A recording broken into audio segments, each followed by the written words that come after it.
Hello, we are group number 15. My name is Adolfo Fernandez.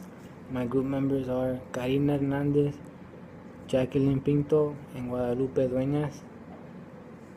And I hope you like our presentation. Do you ever sometimes feel like you work so hard, but once you get that paycheck, all that effort you put in doesn't really pay off?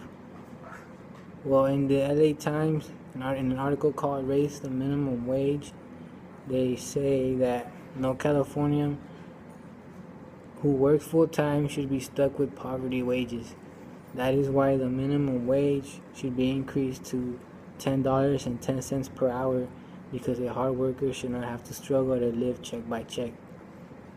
Another struggle issue is that families don't have enough food on their tables, and the reason for these families living in poverty is due to minimal pay at work. For the ill we chose, a family should not have to struggle to have food on their table. Our first example was raising a family is difficult, especially when you are a minimum wage earner and trying to feed a family of 4 or 5. Imagine raising a family of 4 and only earning $8 an hour. How difficult would that be? Our second point was, besides having to put food on the table, the parents still have to fulfill the rest of the responsibilities, such as rent, bills, and other necessities that have to be dealt with. Lastly, families are also forced to eat unhealthy due to the expensiveness of eating healthy. I believe that in a parent's mindset, people go more towards a dollar menu at a fast food place because it is typically cheap and easily available, while healthy food takes a good amount of time to prepare, as well as how expensive it is due to it mostly being organic.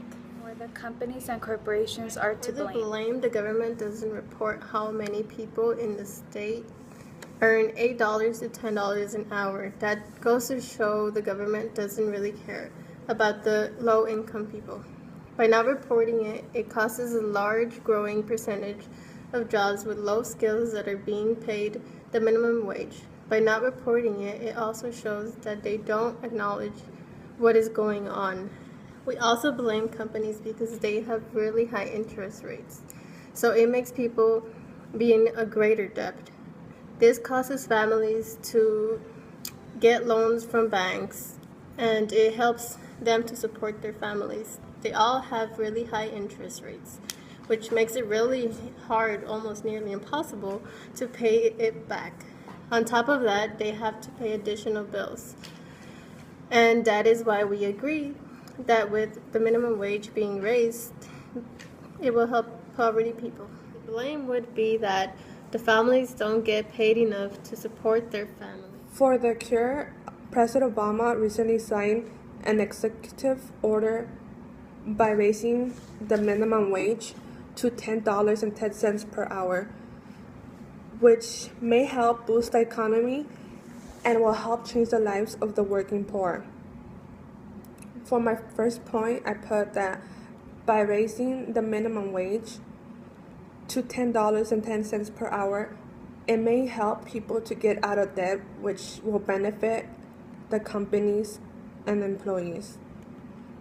For my second point, I put that if the minimum wage raises to $10.10 per hour, it will cause more people to spend, which will result to having the companies to expand, which means more jobs will happen and most likely the economy will recover. To conclude, honest people who work hard throughout their whole lives don't deserve to live off the $8 minimum wage to support their families. Families should be well fed, and they shouldn't have to struggle to have something to eat. Today's minimum wage is the reason why many families can't afford college education, and so they have to live in poverty. Once we raise the minimum wage to at least $10.10 per hour, it will not only benefit the hardworking people, but also it will help out the economy as well.